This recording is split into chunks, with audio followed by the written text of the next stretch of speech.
तो पिछले वीडियो में हमने देखा कि कैसे लेनार्ड ने मेटल सरफेस पर लाइट गिराकर इलेक्ट्रॉनों को बाहर निकाला और फोटो इलेक्ट्रिक इफेक्ट यानी कि प्रकाश विद्युत प्रभाव की खोज की।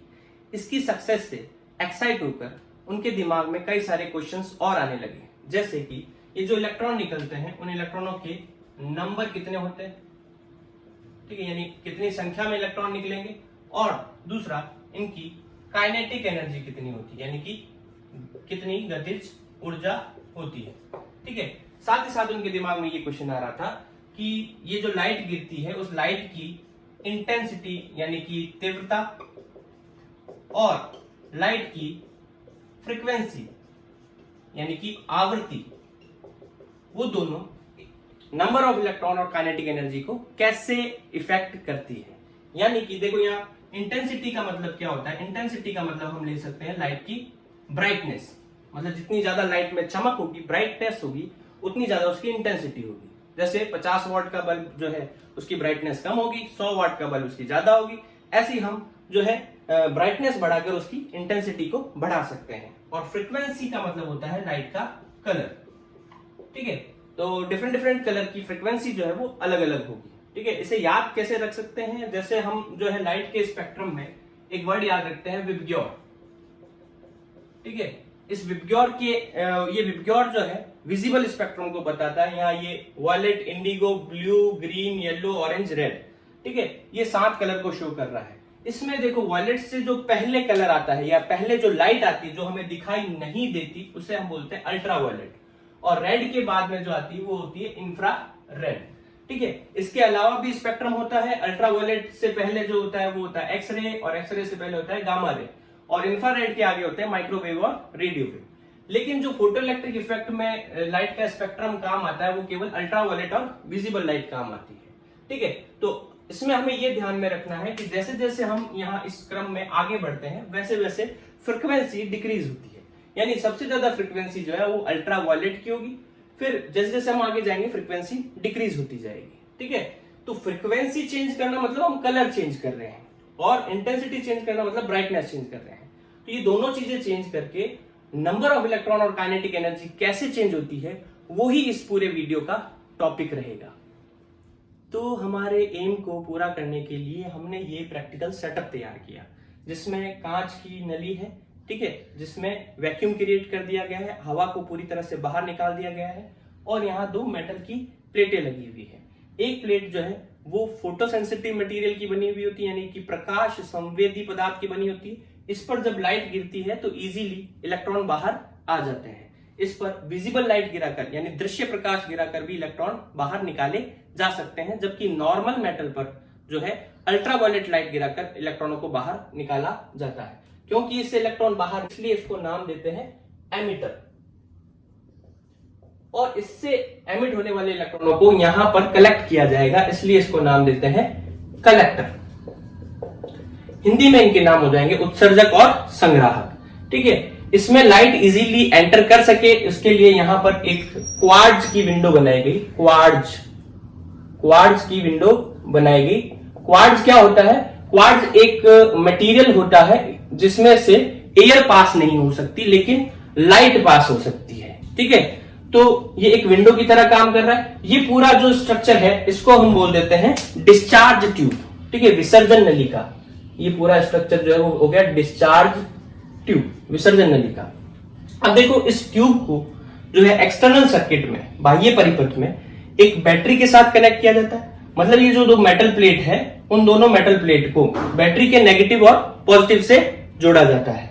ठीक है, नेगेटिव और पॉजिटिव से जोड़ने के लिए हम इसको डायरेक्ट नहीं जोड़कर एक दूसरे इक्विपमेंट का यूज करते हैं जिसे हम बोलते हैं कम्यूटेटर। कम्यूटेटर का हिंदी में नाम होता है दिक् परिवर्तक। दिक् परिवर्तक का मतलब जो दिशा को चेंज करने का काम करता है।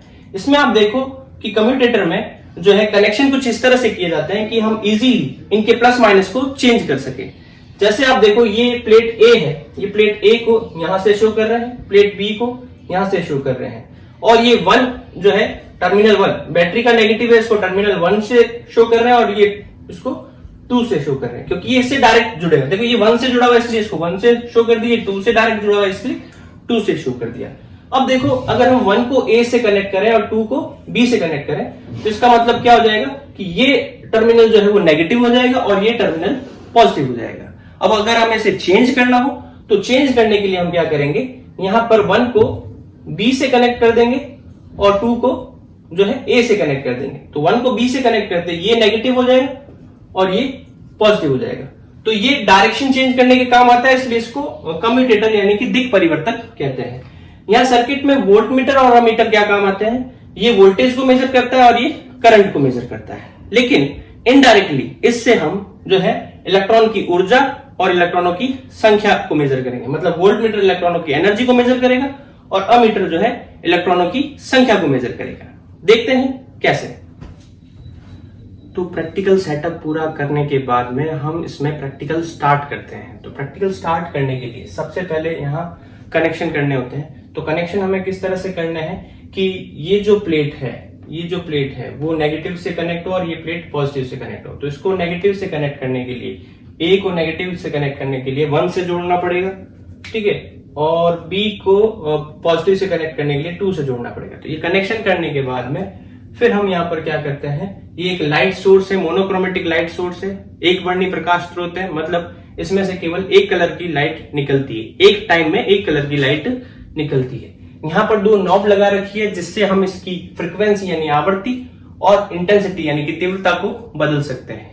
यहाँ पर फ्रीक्वेंसी मतलब इसका कलर चेंज करेंगे, इंटेंसिटी मतलब इसकी ब्राइटनेस यानी कि चमक चेंज करेंगे। ठीक है, तो हमारे पास वेरिएबल 3 है। हम फ्रीक्वेंसी को चेंज कर सकते हैं, इंटेंसिटी को चेंज कर सकते हैं और यहाँ जो बैटरी लगा रखी है उसकी वोल्टेज को चेंज कर सकते हैं। लेकिन शुरू में हम वोल्टेज और इंटेंसिटी को कांस्टेंट रखते हुए केवल फ्रीक्वेंसी को वेरी करते हैं और फ्रीक्वेंसी को लो से हाई की तरफ बढ़ाते हैं। मतलब सबसे लो फ्रीक्वेंसी जो है वो किसकी होगी, रेड की। हमने पढ़ा था कि ये विबग्योर वाला क्रम हमें ध्यान में रखना है। तो रेड की फ्रीक्वेंसी सबसे लो है, इस तरफ जैसे जैसे जाएंगे फ्रीक्वेंसी बढ़ती जाएगी। ठीक है, तो हमें रेड से ऑरेंज, येलो, ग्रीन, ब्लू इस तरफ आगे बढ़ना है। ठीक है, तो हम ऑब्जर्व करते हैं, जैसे मान लो कि किसी एक कलर पर, जैसे शुरुआत में रेड लाइट हमने गिराई, इसमें अमीटर में कोई करंट नहीं आया। रेड के बाद में ऑरेंज गिराई, कोई कलर नहीं, कोई करंट नहीं आया। फिर येलो में भी कोई करंट नहीं आया।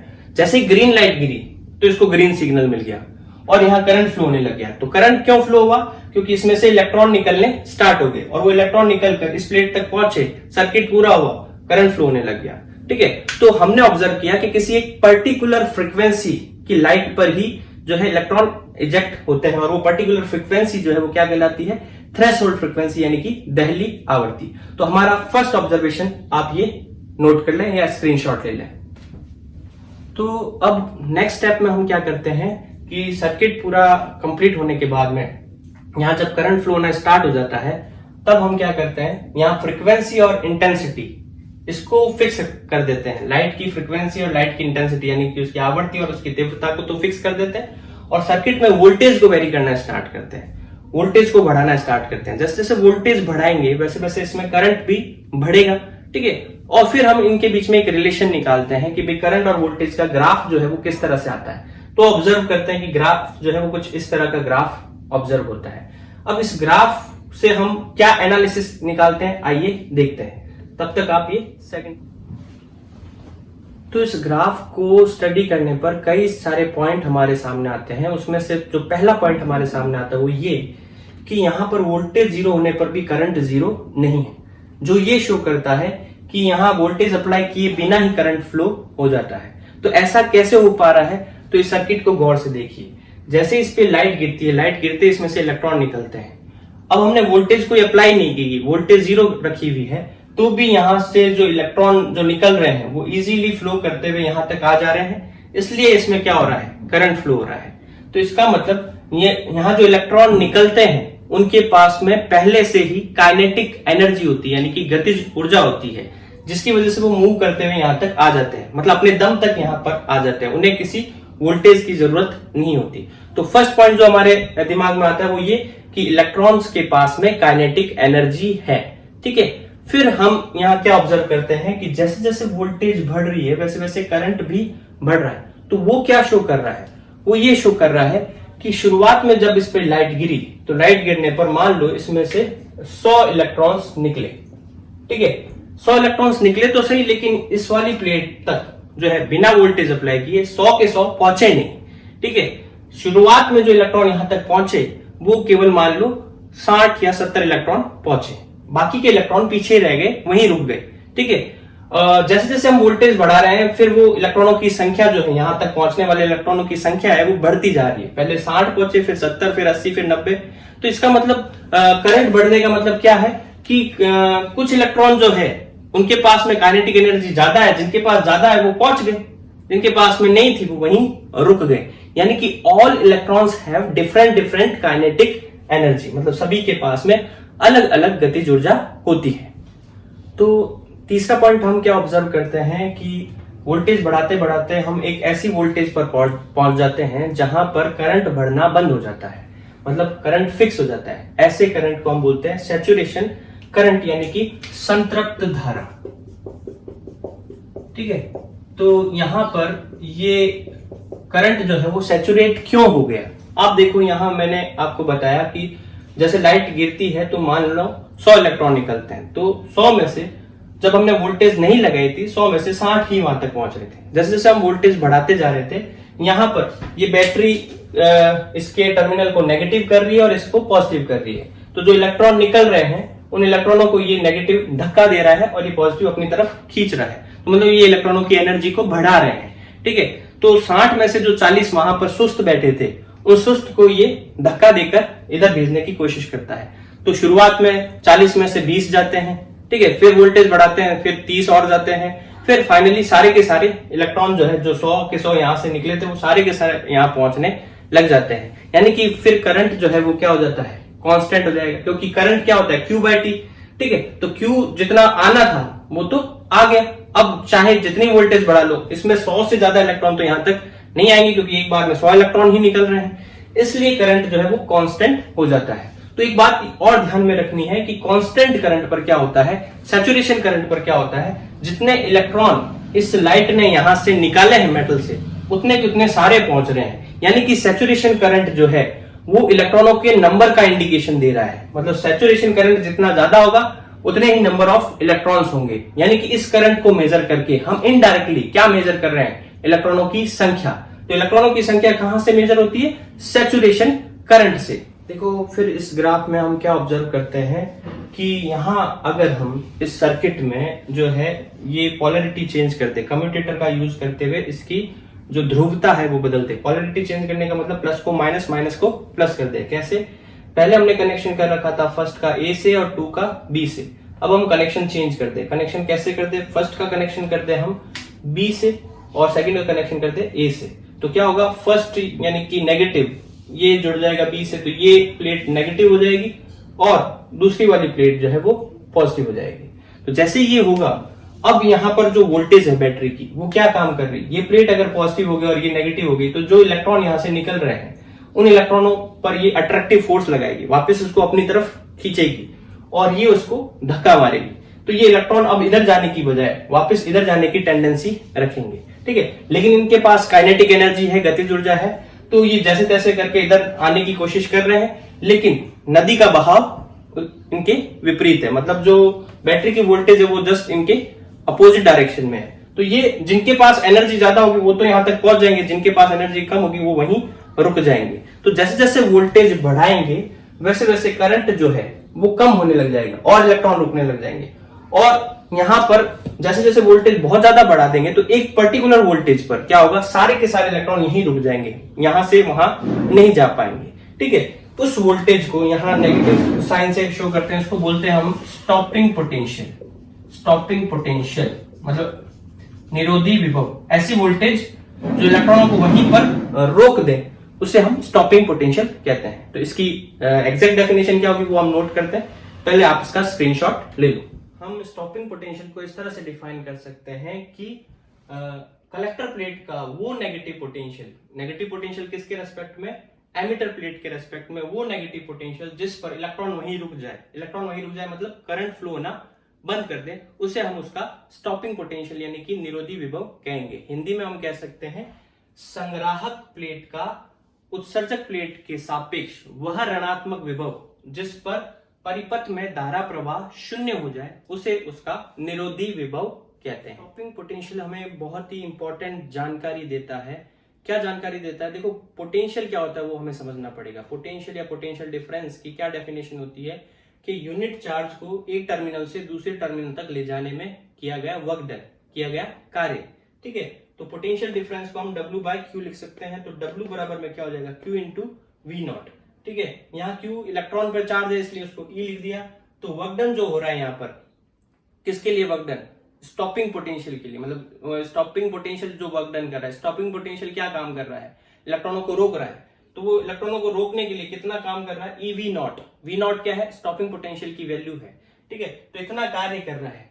तो जितनी ज्यादा इलेक्ट्रॉन के पास में एनर्जी होगी स्टॉपिंग पोटेंशियल को उसको रोकने के लिए उतना ही वर्क करना पड़ेगा। अगर कोई फास्ट मूविंग है तो पोटेंशियल हमें ज्यादा बढ़ाना पड़ेगा। अगर एक स्लो मूविंग इलेक्ट्रॉन है उन्हें रोकने के लिए हम कम पोटेंशियल पर काम चला सकते हैं। लेकिन अगर बहुत तेज इलेक्ट्रॉन जा रहे हैं तो उन्हें रोकने के लिए ज्यादा पोटेंशियल लगाना पड़ेगा। इसका मतलब जितना वर्क डन है वो वर्क डन उनकी काइनेटिक एनर्जी में चेंज के बराबर होता है। ये हम जो है 11th में थ्योरम भी पढ़ते हैं, वर्क एनर्जी थ्योरम।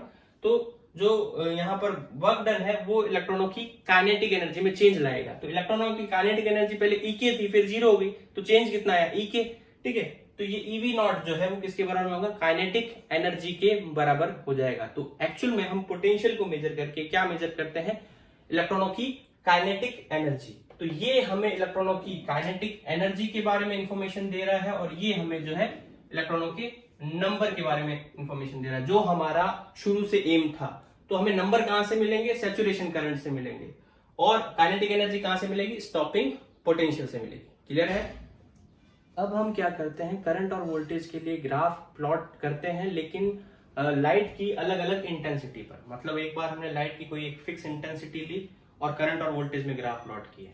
फिर हमने लाइट की इंटेंसिटी को चेंज किया, दोबारा हमने करंट और वोल्टेज में ग्राफ प्लॉट किया। ऐसे इंटेंसिटी को फिर चेंज किया, फिर दोबारा ग्राफ प्लॉट किया। जैसे मान लो कि पहले हमने जो है I1 इंटेंसिटी ली, मान लो I1 I0 है, I2 2I0 है और I3 3I0 है। मतलब इंटेंसिटी पहले हमने I0 रखी, ग्राफ प्लॉट किया, उसकी दुगनी की, फिर ग्राफ प्लॉट किया, फिर तिगुनी की, फिर ग्राफ प्लॉट किया। तो ग्राफ हमारे पास कुछ इस तरह से आए। इस ग्राफ को देखकर आप जो है कई सारे एनालिसिस कर सकते हैं, कई सारे रिजल्ट निकाल सकते हैं। आप देखो कि ग्राफ में ये जो पॉइंट है जो सैचुरेशन करंट का पॉइंट शो करता है और ये स्टॉपिंग पोटेंशियल का पॉइंट शो करता है। सैचुरेशन करंट यानी कि संतृप्त धारा, आप देख रहे हैं जैसे जैसे इंटेंसिटी बढ़ रही है, I0 से 2I0, 2I0 से 3I0, सैचुरेशन करंट भी बढ़ रहा है। मान लो यहाँ सैचुरेशन करंट I सैचुरेशन था, यहाँ 2I सैचुरेशन हो जाता है और यहाँ पर थ्राइस ऑफ I सैचुरेशन हो जाता है। मतलब जिस रेशियो में हमने इंटेंसिटी बढ़ाई है उसी रेशियो में सैचुरेशन करंट भी बढ़ रहा है, जबकि स्टॉपिंग पोटेंशियल पर कोई इफेक्ट नहीं पड़ रहा। इंटेंसिटी चाहे कम रखे चाहे ज्यादा रखे, स्टॉपिंग पोटेंशियल उतना ही आ रहा है। तो ये क्या इंडिकेट कर रहा है? आप देखो, इंटेंसिटी बढ़ने का मतलब सैचुरेशन करंट बढ़ना, मतलब सैचुरेशन करंट किसको डिनोट करता है? नंबर ऑफ इलेक्ट्रॉन्स को। तो मतलब इंटेंसिटी बढ़ती है तो जो यहाँ इस प्लेट में से इलेक्ट्रॉन निकल रहे हैं उनकी संख्या बढ़ती है। पहले मान लो I0 इंटेंसिटी पर 100 इलेक्ट्रॉन निकल रहे थे, तो 2I0 पर 200 निकलने लगे, 3I0 पर 300 निकलने लग जाएंगे। तो इंटेंसिटी किसको इफेक्ट करती है? नंबर ऑफ इलेक्ट्रॉन्स को इफेक्ट करती है। या यूं कहते हैं कि सैचुरेशन करंट जो है वो प्रोपोर्शनल होता है नंबर ऑफ इलेक्ट्रॉन्स के, वो प्रोपोर्शनल होगा इंटेंसिटी के। ठीक है, लेकिन आप देखो इंटेंसिटी बढ़ाने पर स्टॉपिंग पोटेंशियल फिक्स है और स्टॉपिंग पोटेंशियल किसको शो करता है? इलेक्ट्रॉनों की काइनेटिक एनर्जी को। तो यानी कि इंटेंसिटी बढ़ाने पर इलेक्ट्रॉनों की काइनेटिक एनर्जी अफेक्ट नहीं हो रही है। ठीक है, ये हमने कंक्लूजन निकाला। तो अब देखो एक्सपेरिमेंट में क्या किया गया कि यहाँ लाइट सोर्स की अलग अलग फ्रीक्वेंसी के लिए करंट और वोल्टेज के बीच में ग्राफ प्लॉट किए गए। मतलब जैसे पहले एक फिक्स फ्रीक्वेंसी न्यू पर जो है वो ग्राफ प्लॉट किया गया, फिर 2 न्यू पर जो है I और V में ग्राफ प्लॉट किया गया, फिर 3 न्यू पर I और V में ग्राफ प्लॉट किया गया। वो ग्राफ कुछ इस तरह से आए। ठीक है, मतलब न्यू फ्रीक्वेंसी पर ये करंट और वोल्टेज में ग्राफ, ये 2 न्यू पर ग्राफ, ये 3 न्यू पर ग्राफ। तो इस ग्राफ को ऑब्जर्व करके आप कंक्लूजन पर पहुंच सकते हैं, कुछ निष्कर्ष पर पहुंच सकते हैं। वो क्या? आप इस ग्राफ में अच्छे से देख पा रहे हैं कि जैसे जैसे हम फ्रीक्वेंसी बढ़ा रहे हैं वैसे वैसे स्टॉपिंग पोटेंशियल बढ़ रहा है, यानी निरोधी विभव बढ़ रहा है। जबकि यहाँ पर जो सैचुरेशन करंट है यानी कि संतृप्त धारा है वो क्या है? कांस्टेंट है। जो क्या इंडिकेट करती है? वो ये इंडिकेट करती है कि फ्रीक्वेंसी बढ़ने पर स्टॉपिंग पोटेंशियल का बढ़ना मतलब इलेक्ट्रॉनों की काइनेटिक एनर्जी बढ़ रही है। ठीक है, मतलब फ्रीक्वेंसी बढ़ने पर इलेक्ट्रॉनों की काइनेटिक एनर्जी बढ़ रही है, लेकिन फ्रीक्वेंसी बढ़ने पर सैचुरेशन करंट का कांस्टेंट रहना ये बता रहा है कि नंबर ऑफ इलेक्ट्रॉन्स पर कोई इफेक्ट नहीं पड़ रहा। मतलब अगर हम यहाँ से फ्रीक्वेंसी चेंज कर रहे हैं, लाइट का कलर चेंज कर रहे हैं, तो यहाँ से जो इलेक्ट्रॉन निकल रहे हैं उतने ही निकलते रहेंगे। 100 निकल रहे थे तो 100 ही निकलते रहेंगे। लेकिन अब होगा क्या कि इलेक्ट्रॉनों की जो काइनेटिक एनर्जी है वो बढ़ जाएगी। ठीक है, तो फ्रीक्वेंसी अफेक्ट करती है काइनेटिक एनर्जी को और इंटेंसिटी अफेक्ट करती है नंबर ऑफ इलेक्ट्रॉन्स।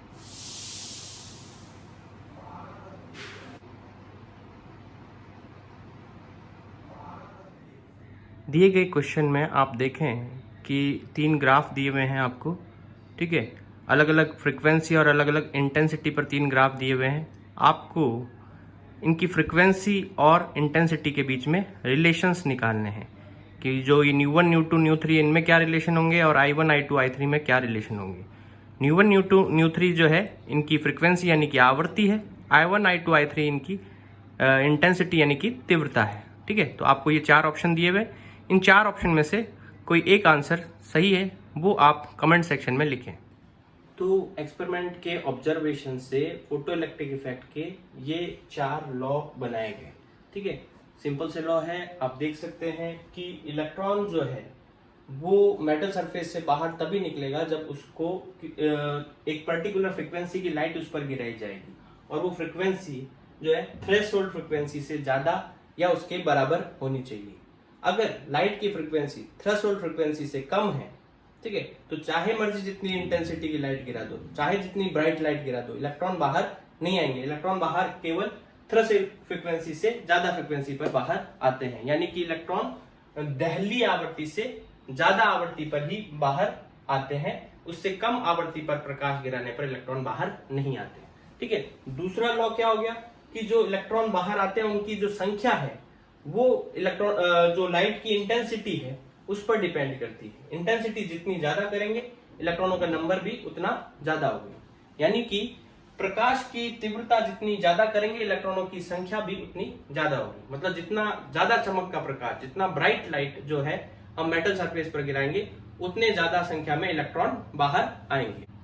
तीसरा जो लॉ है वो ये है कि इलेक्ट्रॉनों की जो काइनेटिक एनर्जी है वो लाइट की फ्रीक्वेंसी पर डिपेंड करती है, यानी कि प्रकाश की आवृत्ति पर निर्भर करती है। ठीक है, अगर हम प्रकाश की जो लाइट की जो है फ्रीक्वेंसी यानी कि उसका कलर चेंज करेंगे तो जो इलेक्ट्रॉन बाहर आ रहे हैं उनकी काइनेटिक एनर्जी यानी कि गतिज ऊर्जा बदलेगी। और चौथा लॉ ये कहता है कि इलेक्ट्रॉन को बाहर आने के लिए बिल्कुल भी समय नहीं लगता। मतलब लाइट गिरेगी और इलेक्ट्रॉन तुरंत बाहर आएगा। ऐसा नहीं है कि इलेक्ट्रॉन जो है वो धीरे धीरे पहले एनर्जी लेगा और फिर बाहर आएगा, जैसे लाइट गिरेगी तुरंत बाहर आएगा। तो ये 4 जो है वो लॉ है, आप इसका स्क्रीनशॉट ले सकते हैं। तो इस तरह से हमने इस वीडियो में फोटो इलेक्ट्रिक इफेक्ट पर एक्सपेरिमेंट किया और उस एक्सपेरिमेंट के बेसिस पे ये 4 लॉज यानी कि 4 नियम निकाले। ठीक है, आगे की वीडियो में हम देखेंगे कि कैसे ये 4 नियमों को वेव थ्योरी यानी कि तरंग सिद्धांत जो है वो समझाने में फेल हुआ। ठीक है, और कैसे क्वांटम थ्योरी काम आई। से अगले वीडियो में, तब तक stay home, stay safe and keep study.